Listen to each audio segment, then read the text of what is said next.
अस्सलाम वालेकुम नाजरीन, मैं हूं आपकी होस्ट एनिशा और आप देख रहे हैं K21 न्यूज़ और हमारा शो हेल्थ 21 जो कि है ईसा लेबॉर्ट्री की जानिब से। और आज का हमारा जो टॉपिक है हेड नेक कैंसर के हवाले से हम आज बात करेंगे। डॉक्टर हिरा हमीद हमारे साथ मौजूद हैं, उनको वेलकम करती हूँ अपने शो पे। अस्सलाम वालेकुम, कैसे हैं डॉक्टर साहबा? अच्छा डॉक्टर साहबा, कैंसर के हवाले से अगर बात की जाए तो हमने बहुत सारे कैंसर का नाम सुना है। आज जो आपने हमें टॉपिक दिया है, मेरे हाल से काफ़ी लोगों ने इस कैंसर के बारे में नहीं सुना होगा। थोड़ा सा डिटेल पहले इस हवाले से हम बात करते हैं। हेड एंड नेक कैंसर के बारे में अगर हम बात करें तो सबसे पहले हमें मुंह के कैंसर के बारे में बात करनी चाहिए। कराची में रहते हो, बिकॉज हम कराची के लोग हैं, कराची की पॉपुलेशन को ज़्यादा एड्रेस होगा। मुंह का कैंसर जो है वो हेड एंड नेक कैंसर की जो सारी डिवीजन है उसमें सबसे ज़्यादा कॉमन कैंसर और एक बहुत डिफ़िकल्ट टू ट्रीट कैंसर हो जाता है। यहाँ पे जो पॉपुलेशन की जो प्रेजेंटेशन है, हमारे पास जो पेशेंट्स आते हैं, क्योंकि लोगों को अवेयरनेस नहीं है कि ये कैंसर क्या है, कैसे होता है और उसकी कितनी जल्दी आपको उसकी ट्रीटमेंट का प्रोसेस अपना स्टार्ट करना चाहिए। इसकी वजह से पेशेंट्स को बहुत ग्रेव कॉम्प्लिकेशंस फेस करनी पड़ती है। तो इसमें लोगों को अवेयरनेस होनी चाहिए कि क्या तब्दीली आपके मुंह में आ रही है तो अब तक आप मुंह के कैंसर की तरफ जा रहे हैं। इसके अलावा हेड एंड नेक कैंसर में और भी बहुत से कैंसर आते हैं, जिसमें गर्दन में हलक का कैंसर, यहाँ पे थायराइड एक गुदूद पाया जाता है, उसका कैंसर, ये भी इसी हेड एंड नेक कैंसर की ही फील्ड में आता है। अच्छा, हेड एंड नेक कैंसर की फील्ड में आता है। अच्छा, क्या फील क्या होता है, क्या सिम्टम्स होते हैं अगर इस तरह का कुछ हो?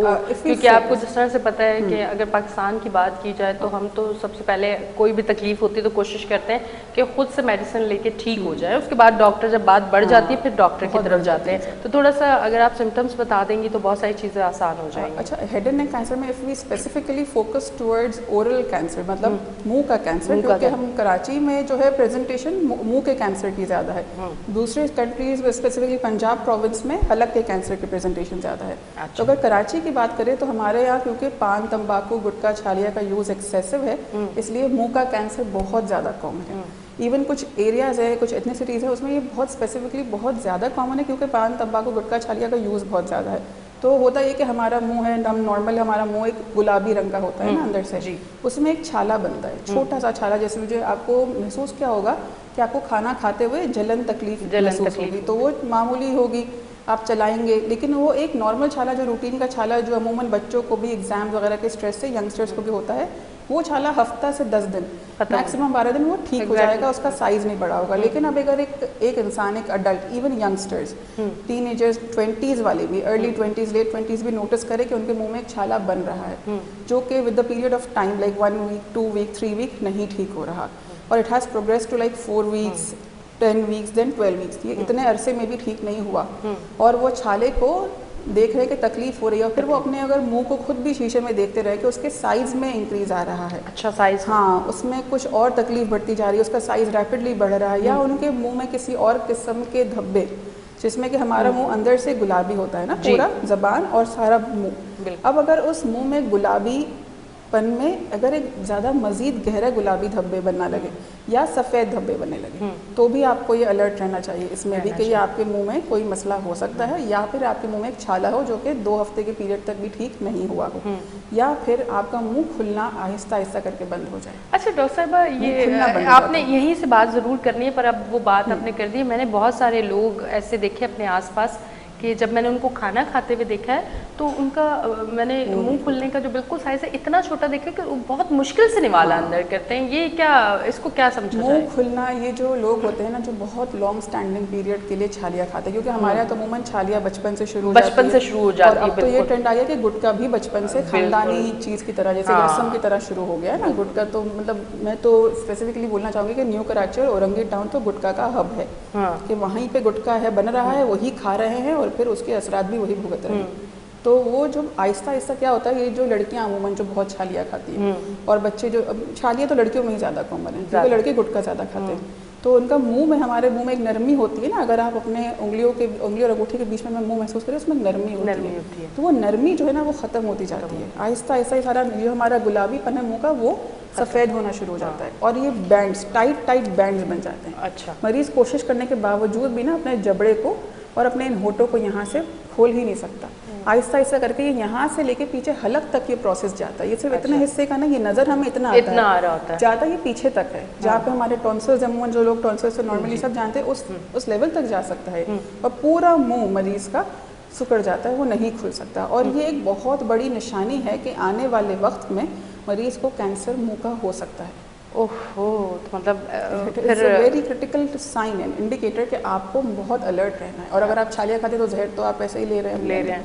जब आपको बताया जा रहा है कि इन चीज़ों से दूर रहें। केसेस डॉक्टर साहिबा कराची की बात करें, कौन से एरिया से ज़्यादा आपके पास केसेस अगर बताना चाहे? हो सकता है कि आज कुछ बातें ऐसी हों जो समझ आ जाए, वैसे समझ नहीं आती, अच्छी बात समझ नहीं आती, जब तकलीफ़ होती है और मुश्किल में हम आ जाते हैं फिर चीज़ें होती हैं कि काश ये चीज़ें ना करते। तो ये एरिया स्पेसिफिक तो है थोड़ा, इसमें न्यू कराची, औरंगी टाउन और लियारी का बहुत ज़्यादा पॉपुलेशन बहुत ज़्यादा इन्वॉल्व है। ज़्यादा खवातीन में कैंसर आपने नहीं, अब पहले होता था कि सिर्फ आदमियों को हो रहा था क्योंकि सिर्फ आदमी गुटखा खा रहे थे, लेकिन अब औरतें भी बराबर गुटखा खा रही हैं, तो औरतों को भी हो रहा है। अब यंगस्टर्स बहुत गुटखा खा रहे हैं, और यंगस्टर्स का एक प्रॉब्लम है कि जो यंग पॉपुलेशन का जो कैंसर है वो अग्रेसिव बहुत है। अच्छा। तो उनका छाला बनने से एक बहुत फुल ब्लोन ट्यूमर बनने का टाइम पीरियड बहुत कम होता है, वो बहुत जल्दी ग्रो कर जाता है। अच्छा। हाँ, और बायोप्सी कराने की हमारे पास वो एक बायोप्सी कराने से डर है, खौफ है, बायोप्सी करवाते नहीं, वो समझते ठीक हो जाएगा, हकीमों के पास चले जाते हैं। हकीमों के पास तो हकीम भी उनको तब तक इलाज करते हैं जब तक वो इलाज के लायक होता है। जब वो इलाज के लायक नहीं होता तो डॉक्टर के पास भेज देते हैं। अच्छा,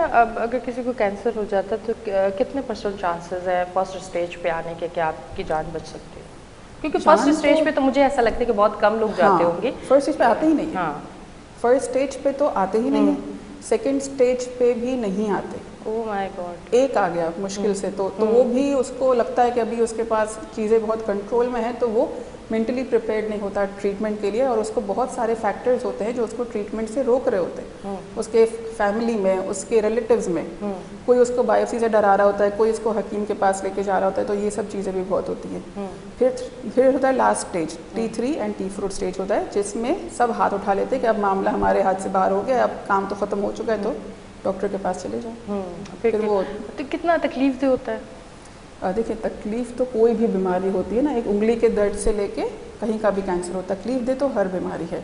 तो छाला भी ज़ाहिर तकलीफ होता है, क्योंकि छाला आपको खाना खाने में भी तो जलन करता है, लेकिन फिर प्रोग्रेशन के साथ आपको विद टाइम हर वक्त तकलीफ दे सकता है। उसमें से ब्लीडिंग होती है, उसमें से पस डिस्चार्ज होता है, फिर आपका माउथ ओपनिंग कम हो जाती है, तो आप खाना वैसे ही कम खा सकते हैं। फिर जब हमारी कोई भी बीमारी लंबे अरसे में हो जाती है तो हमारी भूख को भी वो कम कर देते हैं, तो हमारी भूख वैसे भी कम हो जाती है, वीकनेस भी हो जाती है, और वीकनेस उसकी वजह से मजीद बढ़ जाती है, तो तकलीफ होती है। फिर इसका इलाज भी जैसे जैसे स्टेज प्रोग्रेस करता है बीमारी का, वैसे वैसे इलाज डिफ़िकल्ट होता जाता है। अच्छा। और मरीज़ के लिए चीज़ें मुश्किल हो जाती है, बट इलाज ज़रूरी है। Problem is this that you अब हैव टू फोकस के इलाज ज़रूरी है। तो आपने डिले किया है या आपने डिले नहीं किया है, अब जल्दी प्रेजेंट किया है, बाद में प्रेजेंट किया, इलाज आपको कराना है।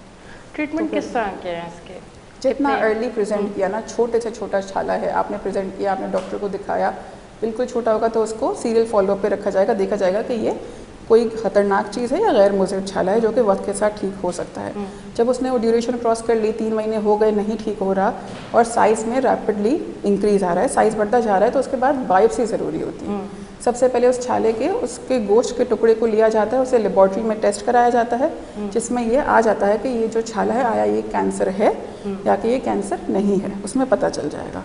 जब ये पता चल गया कि ये कैंसर है तो उसको पूरा का पूरा निकलवाना ज़रूरी है। तो उसको पूरा निकलवाया जाता है। उसकी हम एक मेडिकल टर्म होता है सेफ मार्जिन, जिसमें कि उसके साथ कैंसर वाले टिश्यू के साथ थोड़ा सा आसपास का नॉर्मल टिश्यू भी लिया जाता है, ताकि कैंसर के कोई भी सेल्स उस जगह पे मौजूद ना रहे। अच्छा। क्योंकि अगर वो छूटेंगे तो उनमें दोबारा से ग्रो करने का चांस रहेगा और फिर वो मज़ीद अग्रेसिव होकर ग्रो करेगा। तो उस जगह से कैंसर को पूरी तरह से क्लियर किया जाएगा। और उसके साथ अगर स्टेज बहुत आगे का मजीद स्टेज बढ़ा है तो उसमें हमें गर्दन का भी ऑपरेशन इसके साथ शामिल होता है। कीमो वगैरह भी होती है इसमें? अभी जब ये हो गया, अब आपने जो निकाला है मुंह में से छाला, जहाँ से भी निकाला है, अगर वो इतना डिफेक्ट बना है कि वो उसको वहीं पे बंद किया, जैसे अगर मैं यहाँ से गाल का मुँह का कैंसर है, यहाँ से मैं निकाला, अब ये अगर खड्डा इतना बड़ा है कि इसको यूँ ला के बंद नहीं किया जा सकता, तो यहाँ पे हमें यहाँ पे लाके गोश्त भी रखना पड़ता है सर्जरी। हाँ, तो ऐसे तो है नहीं कि हम ऐसे यूँ करके ज़बरदस्ती बंद कर देंगे, क्योंकि वो तो खुल जाएगा। तो हमें मज़ीद एक और सर्जरी का उसमें स्टेप होता है, इसमें प्लास्टिक सर्जरी, रिकन्स्ट्रक्टिव सर्जरी की इन्वॉल्वमेंट होती है। फिर उस गैप को भरा जाता है, जिस्म का एक गोश्त लेके उसे भरा जाता है। फिर उसके बाद जब ये हीलिंग प्रोसेस हो जाता है, नेक का भी साथ में ऑपरेशन होता है इसमें। अच्छा।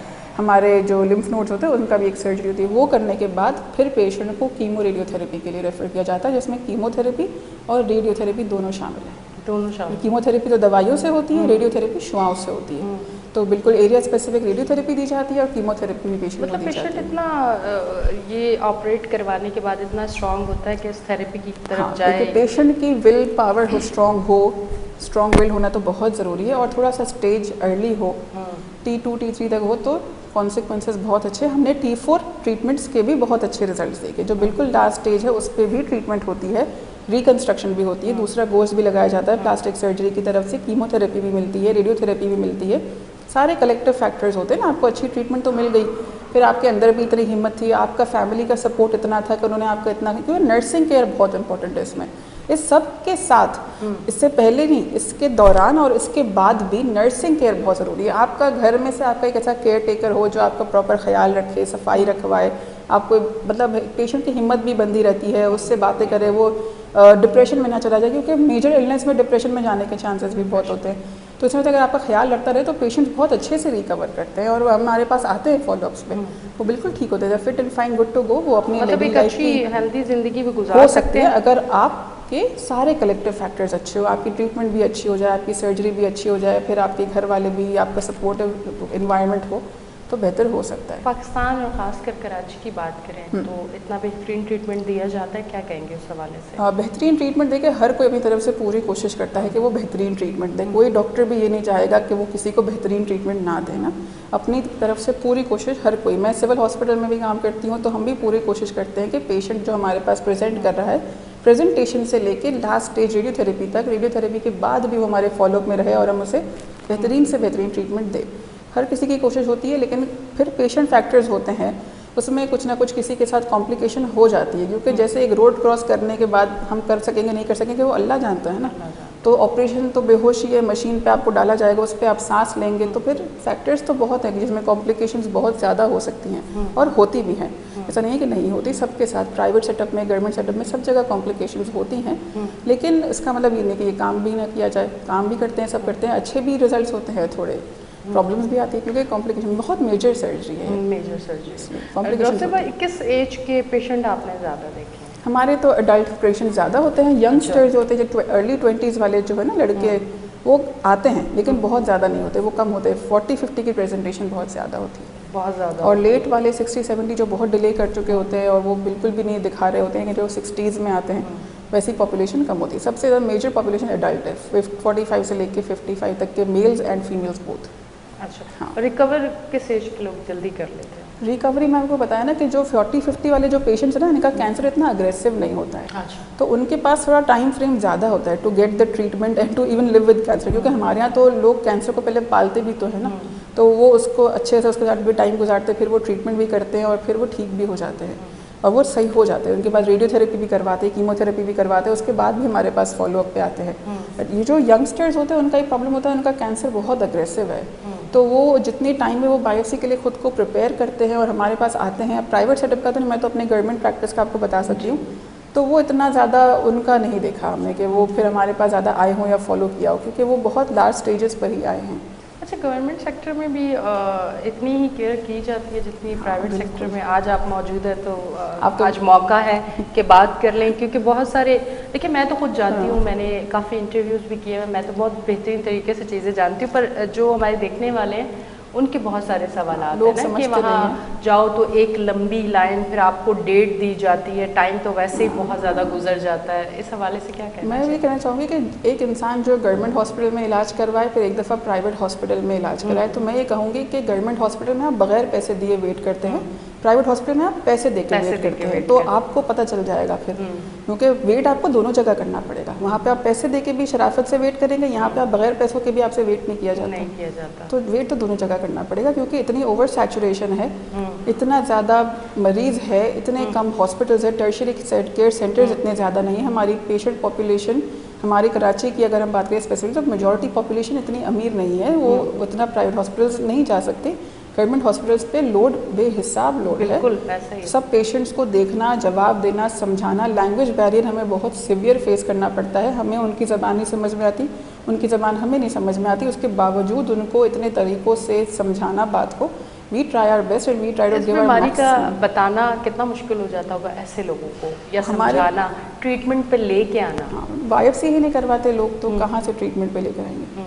सबसे पहले तो आप जो एक पेशेंट जिसको मुंह का कैंसर होता है, even I am not talking about interiors, मैं लोकल्स की बात करी जो यहाँ रहते जो जानते हैं कि पान तंबाकू गुटखा छालिया से मुंह का कैंसर होता है और मुंह का कैंसर एक बहुत बुरी बीमारी है, उसको जानते हुए भी लोग पहले बायोप्सी नहीं करवाते। इतना टाइम उनके घर वाले बोलते कि नहीं कुछ नहीं ठीक हो जाएगा, फिर हकीम बोलते कि हम ठीक कर देंगे। तो इस सब जानते हुए लोग बायोप्सी नहीं करवाते, तो फिर अब हम क्या बोले। अच्छा, अब वो शीशा और स्मोकिंग तो लोग बहुत फैशन में भी अब है ना, और शीशा तो अब फैशन में है, उनके लिए क्या कहेंगे? क्या उनको भी कि ना पिए?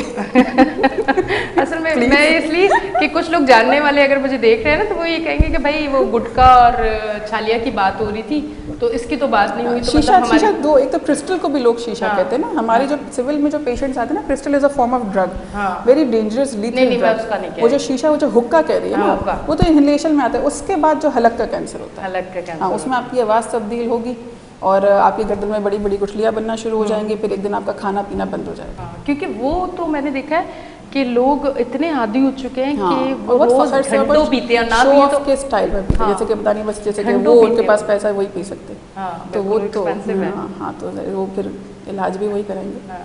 अच्छा, कराची में क्या रेशो है कैंसर का अगर देखा जाए तो?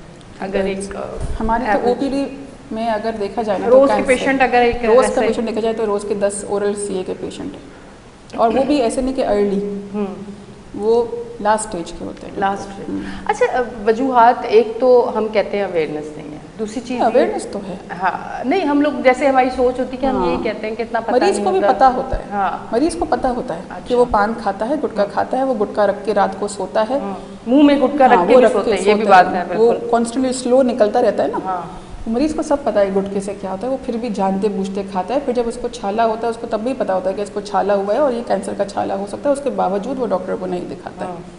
वो डिनाइल में होते हैं। हर बीमारी का एक ये स्टेजेस भी होते हैं, डिनाइल भी बहुत है।